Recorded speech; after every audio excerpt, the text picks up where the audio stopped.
Welcome to Trading Lounge, and just before we start, the Bitcoin prediction game will start today at 10 o'clock Australian time or GMT time, as this is based on this game here.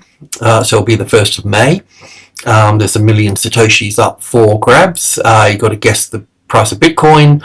Absolutely free to play. One entry only, using Google Gmail only, and you can change your price up till the 20th of each month, and the last 10 or 11 days will be locked in here. There's a leaderboard here. There's all the details and terms and conditions in there as well. So I want to start with today. We're going to look at Bitcoin and Ethereum and Grayscale, and then of course we'll look at the dollar bonds and yields and gold and so on. So with Grayscale here, we had the possibility of having wave 3 here with an A and a B and a C wave to this particular point here. Now, because this is breached here, we need to open it up a little bit more. So we need to look at the A wave here, the B wave over here, and then 5 waves for wave 1, 2 here, and then 3, 4, 5 coming down here. So this will bring us down to, if I could squeeze this in here, the 38.2% retracement level here around the 47 mark. You know, take that with a pinch of salt, but sort of in that sort of general direction. If I can squeeze this up here a little bit more here, and you know what, I think we could also look at Bitcoin like this. It's pretty much how we're looking at the S&P and the NASDAQ as well. So 1, 2, 3, 4 here, and then a little 1, 2, 3, 4, 5 up here for 1 and 2, and then 1 and 2 here. And then 5 waves up here for wave 3 here. So I think this is a pretty nice count actually, and I think we could look at Bitcoin in the same vein, and we will be doing that. So it does really leave this, if this is halfway between 2 and 3 here in terms of how many days that is here, then this is halfway between B and C. So one could imagine in this case this is like 3, 4, 5, 6, 7, 8, 9, 10, 11, 12, 13, 14, 15, 16, 17, 18, 19. That's like sort of 20 days. So we could expect, depending on how long wave 4 takes, also another 20 days as well to finish that off. So that's a possibility. Could I look at this a little bit differently? Is it possible to squeeze wave 1 and 2 here and 3 here and 4 here? Because this is kind of what we're doing with Bitcoin here, and then looking for 5 waves down to this point. So it may be possible to look for just another little move down here and then a move up from there. So we're going to keep an eye on this, and I'm going to go into BTC and Ethereum and talk about this a little bit more. So there's 2 possibilities to the downside here. So with BTC here, Bitcoin, we can look at this as wave A here, and then an ABC for the B wave over here. Now in this case, I think it's pretty clear here that we've got 5 waves here, 1 and 2, then 1, 2, 3, 4, 5 for the 3rd wave. So this is really quite a big 4th wave over here, you know. So I could probably look at it slightly differently. I could possibly look at it as a wave A here and a wave B over here. I'm just sort of suggesting this, and then we'll have 5 waves down here. In this case, if I looked at BTC as wave 3 and 4 here, the same as GBTC, then we could look at this wave 4 coming here.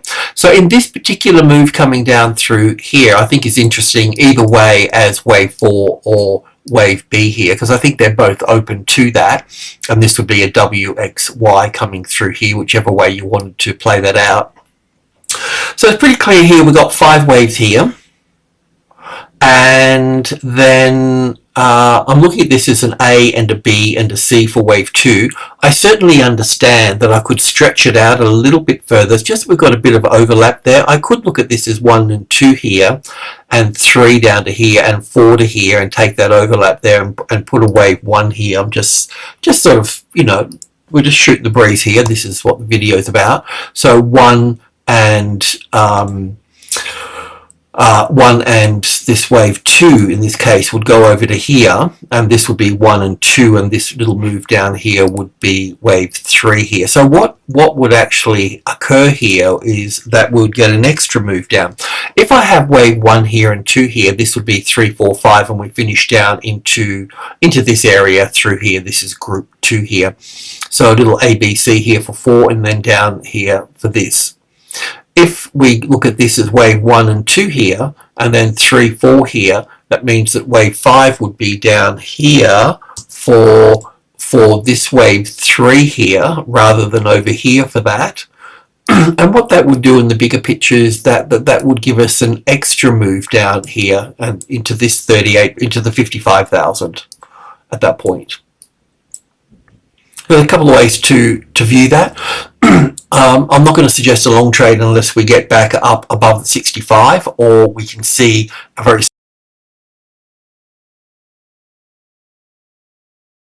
solid impulse wave to the upside. When we look at Ethereum, and we've been looking at it as wave 3 over here, as an A and a B and a C wave for wave 4, which is okay, but this as a wave 1 here, it's doable, and we could put an ABC here for wave 2, but that's probably a little bit unlikely, you know. So that brings us to the point of how do we look at this? Well, I think we look at it the same way as Bitcoin. So we can either look at it bringing wave 4 over here, and wave C over here. We could either bring this wave B down to here, or we can bring it to wave 4 over here and wave 5 here. But either way, we would still have 5 waves to move down through here to take these lows out here. And the wave 4 over here would be wave 1 here and 2 here, and this would be 1 and 2 and 3, 4, 5 here. So this would actually come over to here, this would come down to here, this wave 4 would play out over here. But it's such a huge wave 4, isn't it, compared to wave 2 over here? So it's more likely in this case to be the B wave over here, and we need to move down here first. Now we could go, you know, putting a trader hat on, we can go long above this one here because we've only got 3 waves here. So that's possible. Is it probable? Yeah, a bit of a long shot really, isn't it? But we're sort of down here as well, so it's plausible, just not probable, that's all. So yeah, just you know, just trying to make sense and look at things in a practical way for the main cryptos here. So let's take a look at the dollar, bonds and yields. Okay, starting with the dollar, we've got the rally in terms of the A, the B and the C wave up here for a larger B wave, and we're looking at 1 and 2 here, and then 1 and 2 in here, and 3, you can see a little wave 4 in here going up for wave 5. So we're seeing the increased volume here, so we're going to see that push up in the dollar. So that's going to place pressure on the euro and the Aussie and so on, and we'll see the CAD push up further as well, and the loonie and so on that side of the fence. And yeah, but still this trend is still intact for moving higher. So if this is moving higher, then we're going to see the yields continue to, the 10-year yields here, to also push higher as well. So looking for these guys here, we've been looking at a little 1 and 2, 1, 2, 3, 4, 5 for the third, fourth, pushing up for basically the same as the dollar on an intraday basis as well. So the yields will push higher, and you know, we're already seeing the 2-year yields have been at 5 for some time here, but these are the 10 years.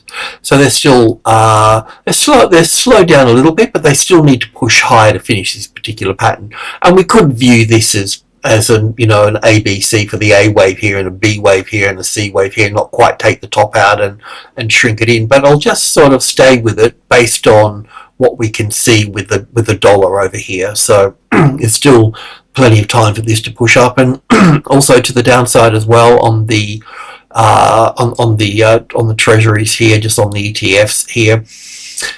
There's different ways to look at all of this, but in the meantime, we're still looking for further downside. So I've got it as I've got the yields in inverse of 1 and 2, 1, 2, 1, 2 here, and then looking down as 1 and 2 and 1 and 2, 3, 4, 5 third. Do we have the third wave here yet? 1, 2, 3, 4, 5 for the third, the fourth, fifth. That could go on to here. There might be a bit more to that. That could be in place, but it's slightly ahead of the other markets. So this could just be down for 1, back for 2, and we got wave 3 sitting over here, and then wave 4, and then wave 5, and so on. So this would be in line with what we've been talking about on the dollar and yields at that point. So that's where that is at the moment, to be pushing down further. So might as well just use the gold charts here, and we can have a look at my other gold charts in a moment. So gold and GDX and silver we can look at. So with gold here, I'll just stay on the gold track actually. So yeah, so it was pretty clear we got 1, 2, 3, 4, 5 or 1 and 2 here, and then 3 here, and then wave 4 is always complicated. This daily trend line here has been shifted to the upside here on an intraday basis. It's playing out quite nicely through here, so we figured that as when it becomes the support we could go long, but now we have to look for a little bit further downside here. Let me just check on GDX while we're here as well. That's always a good sign. So with GDX here, we've got I mean, the interesting thing here is that we've got from the top of wave 3 here, this move, and this move here. This is a corrective move here. Now wave 4s could get corrective, and we could be in a triangle pattern over here. We could go some sort of A, B, C, D, and E over here and then go up, or it could be a flat correction, but it's still corrective whichever way we want to look at it. We can still look at it as wave 1 up here and coming back for wave 2 and then pushing up here for 3, 4, 5. We could still do that as well. But because of the markets are where they are and the dollar's pushing up, we'll need to be a little bit mindful. We've got increased volume coming down. If we had lower volume than the previous day on GDX, then I could look at it as a wave 2 sort of shoring up there. It will shore up anyway because it's coming into these 3 tops here.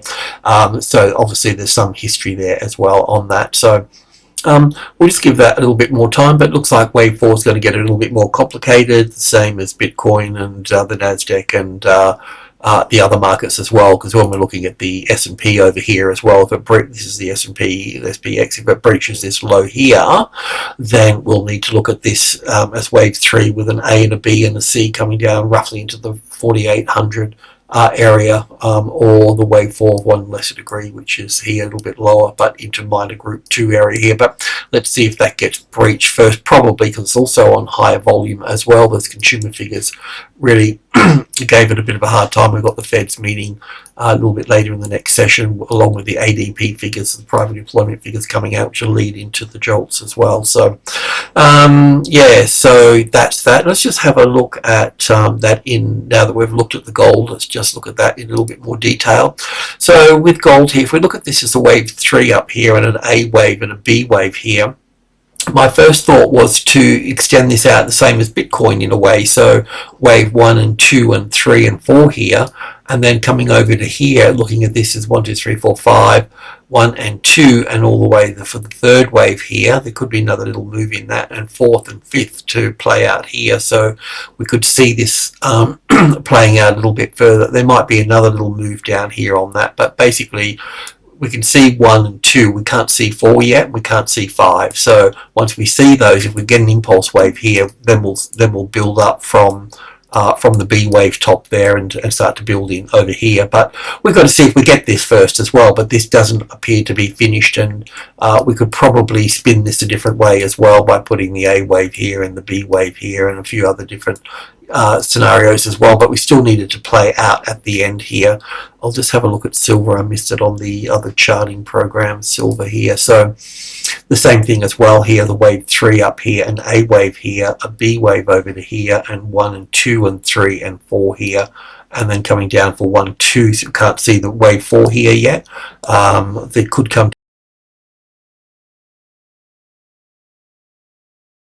down a bit further here, I'm not quite sure, but we don't see the wave 4, so we'll also need the wave 5 to come into play down here as well. So another good session for this to shore up at this stage. You know, you can do all sorts of fancy footwork, trend lines and things and yada yada yada, but we're not finished in here just yet for for these markets. So over to the base metals. Okay, let's start with the Dalian Iron Ore Exchange here. We've been looking at Rio also pushing higher as well. So it does appear that we could view this move up here as an impulsive move as 1, 2, 3, 4, 5. So 1 and 2 and 3 and 4 and 1, 2, 3, 4, 5. It doesn't really matter at this point because we still need to see a corrective pattern here, and there is space for another move to the upside. It doesn't really matter. We still need this wave 2 to come into play to set up a long trade for iron ore. And then we come to copper here, high grade US copper, this one. And we're looking yesterday as a top coming into play. So that looks like it's settling in there now as that top. So that's good. So that means that we could, at first glance, expect a 38.2% retracement level to come into play. So let's just look at this here. I mean, this is really what this is about here in terms of the trading level. So the trading levels from 40 to 50 here are just the Fibonacci numbers 1, 2, 3, 5, and then 8. And we're at 5, which is the second strongest number. So we can see here it's been sold off here. So group 2 has been rejected, rejected the price. So it's really all about the 45 here, and 5 is the second strongest number. So it belongs to that. And the pattern is basically the arrival, the reaction, the first high above the level. So we'll be looking at at some type of little ABC pattern that can move down lower here. So we've got a little while to wait here. So we can expect the BHPs of the world to play out a bit weaker. So in terms of they all got shifted around. Let me just go back over here. So we've had the arrival and the reaction here, and now the first high above the level, and we're in this process here as an ABC pattern for this. Yeah, so that's that pattern there. And what have we got here? We'll have a quick look at lithium. So with lithium here, there's a couple of ways to count all of this. It's actually quite possible to have a low in here already for lithium, but based on Piedmont that we were looking at the other day. But we still need a lot more information at this point, and there's still this bigger picture for it to move on down here as well. So to look at this as 1 and 2 over here is such a long shot at this point. If we can see even if I did see an impulse wave up here, I still wouldn't be sold on it because I know that it can be a wave 4 over here as well. So there's still, so then I'd have to be on this side here. So there's still, a long way to go. I won't look at Piedmont today. I've got a bit on today, so I've got to scoot along a little bit. And uranium here. So in a nutshell, we can go long above this top here. Otherwise, we're looking at the A wave, the B wave, and the C wave to come down for this wave 4 here. It's possible to look at this as wave 1 up here with an ABC for wave 2, but now this has come back down into the depth here. We'll probably need to remove that wave 1, and we can just remove that here, and we'll stay on track with a further downside for this wave 4. We know wave 4s can get complicated, so we'll just see how it plays out. But what we can also do now too is we can bring our entry down to this level here. So if that gets breached, so that's one step closer to a better entry, but otherwise we'll still need to wait, and eventually we'll probably end up bringing an entry down into this space here. But we need the market to come to us rather than us chasing it as such. So we come to the crude market now. So with the oil market, while it's above the 80 here, I want to stay long in the market, and that's partly because of markets like the dollar's pushing up, so crude could push up as well. ExxonMobil here, we've got a nice third wave here, and we're looking for another entry in here as well to trade up to the 130. So it plays out as a nice ABC for wave 4, and we've kind of got a little 1, 2, 3, 4, 5 in here possibly. So I would like to be above this level here, the 120, a bit of support on there, but everything is looking quite good. The 38.2% retracement level is still here at the at the 115 sort of level here as well. So anyway, this here is an ABC pattern here, is looking quite good. So I do wonder if I could drag that across over to here. Now I've had wave 4 here, but I've understood that we could count this move down here in different ways. I can have it as an ABC here. I could also have it as 1 and 2 and 3 here, and because we've got just a new spike here, then I could just sort of cut that off here, because it basically shot up in one move and then made its way back into where it should be here. So there's a good case and an odd way to look at this as 5 waves down. I know a lot of Elliott people would throw stuff at me for that.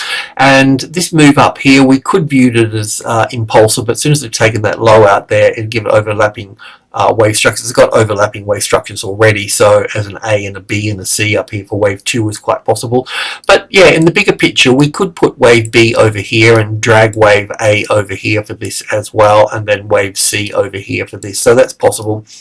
Once we've developed the first low below the level here, and then that's breached at that point, then I'll turn negative on crude. But until that low here is breached, I don't want to make a move on that. I know the implications of losing money trading around large numbers and not being on the right side at the right time. So we need for the market to play out here, and also the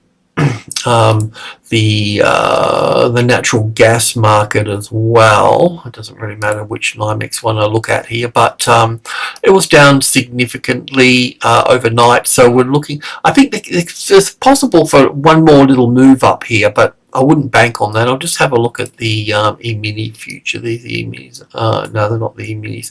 Yeah, this one here is not a bit nicer and got sort of this here. We have to look at this as a corrective pattern. It would be nice to find a nice way in on the short side, but just not there yet. I mean, obviously we could put a stop above the top there, but this other contract here just sort of allows for another move to the upside. I guess we could short it coming off this, under this low here. But what I normally find too, which is kind of interesting, is that once you've got so we've got this low in here like this, it's not so much the break that comes in here, it's the retest here, because it will retest it and then down. So that's the safer way to move into these. It's not always the best price, but it's a little bit safer, and we've still got move to go. We have to take this low out here. So that could be one way to approach the situation, because it will go back and retest that supply, and there is good support here as well. So that's why you want to have a nice clean, clear entry on that natural gas. So alrighty, I'm going to leave it at that. Thanks for tuning in. Cheers.